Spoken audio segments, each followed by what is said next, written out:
പണ്ടത്തെ കാലത്ത് അമ്മയുടെ ഒക്കെ ചെറുപ്പത്തില് കുറച്ചുകൂടി കൂടുതൽ പോയ അപ്പയുടെ കൂടെ ചെറുപ്പത്തില്, അതായത് അമ്മയുടെ പ്രായത്തെക്കാൾ ഒരു 10 വർഷം കൂടെ കുറവ് മുൻപോട്ട് പോയി കഴിഞ്ഞാൽ അന്നത്തെ കാലഘട്ടത്തില് പ്രധാനമായിട്ടും കഴിച്ചിരുന്ന ഫുഡ് ഐറ്റംസ് എന്തൊക്കെയാ? എന്റെ കാലഘട്ടത്തില് ഞാൻ പറയാം. എന്നാന്ന് വെച്ച് കഴിഞ്ഞാൽ അന്ന് പിള്ളേർക്കൊക്കെ ഉണ്ടാക്കി കൊടുക്കണ ഈ കണ്ണങ്കായില്ലേ, കണ്ണങ്ക ഇപ്പോഴും കൊടുക്കുക, അത് ഉണക്കി എടുക്കുക, ഏതാണ്ട് പകുതി മൂപ്പിന് വെട്ടും കൊല, എന്നിട്ട് അത് വട്ടത്തിൽ അരിഞ്ഞേച്ച് വെയിലത്ത് വെച്ച് ഉണക്കി വെച്ച് പൊടിക്കും, പൊടിച്ച് വെച്ച് അത് കുറുക്കായിട്ടുണ്ടാക്കും. അപ്പൊ ഈ അമ്മച്ചി പറയാറുണ്ട്, അപ്പച്ചനും പറയാറുണ്ട്, അതെങ്ങനെയാണ് ഈ കണ്ണമ്പാഴ ഇവിടെ വെച്ചേന്ന്. അപ്പൊ അങ്ങനെ അത് പൊടിച്ച് കുറുക്കാക്കി കൊടുക്കും. കൂടാതെ റാഗി എന്നല്ല അന്ന് പറയണേ, അന്ന് പറയണത് ചോനാട്ട് പുല്ല. അതായത് ഞങ്ങളുടെയൊക്കെ വീട്ടിൽ ആ പുല്ല് കൃഷിയൊന്നും ഇല്ലായിരുന്ന.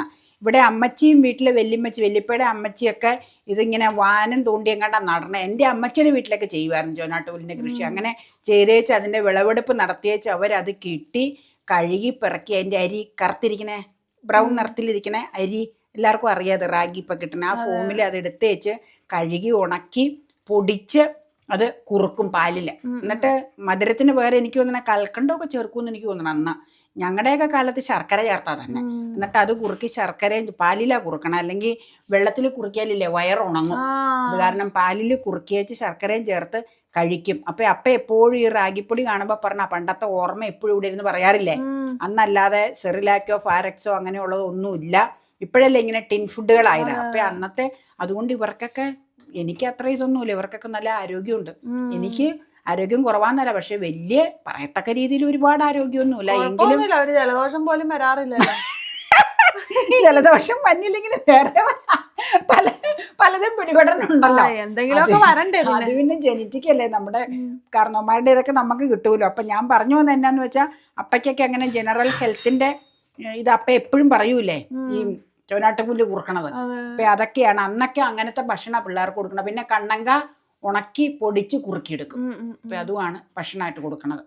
അപ്പൊ ഇപ്പോഴും കണ്ണങ്കായുടെ ഇതുകൊണ്ട് റാഗിയുടെ ഇതുകൊണ്ട് കൊടുക്കണവർ ഇഷ്ടം പോലെയുണ്ട്. കൂവ ഇവക്കടെ ചെറുപ്പത്തിലെ ഇഷ്ടം പോലെ ഈ റാഗിയുടെ കൊടുത്തിട്ടുണ്ട് കുറുക്ക. പിന്നെ ഇത് കൊടുത്തിട്ടില്ല കേട്ടോ, ഇത് വേറെ തന്നെ കണ്ണങ്ക കൊടുത്തിട്ടില്ല കേട്ടോ, റാഗിയുടെ കൊടുത്തിട്ടുണ്ട്. പിന്നെ കൂവ കുറുക്കിയത്, കൂവ കുറുക്കലും അപ്പോൾ പറയാറുണ്ട് കൊടുക്കണത്. ഞങ്ങൾക്ക് എലിമാമയൊക്കെ അവിടെ ഇങ്ങനെ കൂവ പറിച്ച് ഏതാണ്ട് കട്ട് കളഞ്ഞ് ഉണക്കി എങ്ങനെയൊക്കെയാണെന്നൊന്നും അറിയില്ല, അതൊന്നും നോക്കൂല. പൊടിയായിട്ട് കൊണ്ടുവരുമ്പോൾ ആ പാകത്തിനുള്ളതാകുമ്പം കഴിക്കാനായിട്ട്. പിന്നെ ചാച്ചാച്ച ഞാൻ പറഞ്ഞില്ലേ, പണ്ട് എൻ്റെ ഒരു കൊച്ചപ്പൻ സർവീസിലിരുന്നയാൾ പണ്ട് അവധിക്ക് വരുമ്പോൾ ടിന്നിൽ ഇങ്ങനെ കൊണ്ടുവരുമായിരുന്നു. അന്ന് ഇങ്ങനത്തെ ടിന്ന് ഭയങ്കര ഇങ്ങനെ ഇത്രയുള്ള ടിന്ന്. എന്നിട്ട് അതിൽ നമ്മളിപ്പോൾ മേടിക്കുന്ന ടിന്നുകളുടെ പ്ലാസ്റ്റിക് അടപ്പില്ലേടി, അങ്ങനത്തെ പ്ലാസ്റ്റിക് അടപ്പ് കൊണ്ട് ആ ടിന്ന് അടയ്ക്കും, സീൽഡ് ആ ടിന്ന.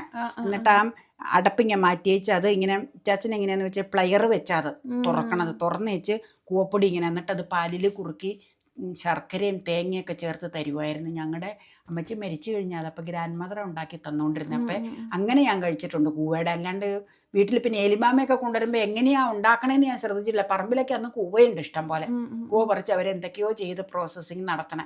പിച്ചാച്ചൻ കൊണ്ടുവന്നാ കൂടുതൽ ഇങ്ങനെ കഴിച്ചിരിക്കണത്. ഇത്രയുള്ള ടിന്നാണ് ഞാൻ എപ്പോഴും ഓർക്കും അത്.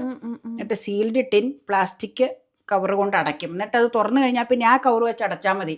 സീൽഡ് പൊട്ടിച്ചു കഴിഞ്ഞാൽ മറ്റേ പ്ലാസ്റ്റിക് കവർ കൊണ്ട് അടച്ചാൽ അത് ഏറ് കിടക്കൂല. അങ്ങനെയുള്ള അതെനിക്ക് ഭയങ്കര ഓർമ്മയത് ഈ കൂവ കൊണ്ടുവന്നതേ. അപ്പം അങ്ങനെയൊക്കെയാണ് അന്നത്തെ ഭക്ഷണ രീതി. ഇന്നിപ്പോൾ എല്ലാം വ്യത്യസ്തതയായില്ലേ ഭക്ഷണത്തിനെല്ലാം. അപ്പം അങ്ങനെയൊക്കെ ഓരോ രീതികൾ. അപ്പം ദേ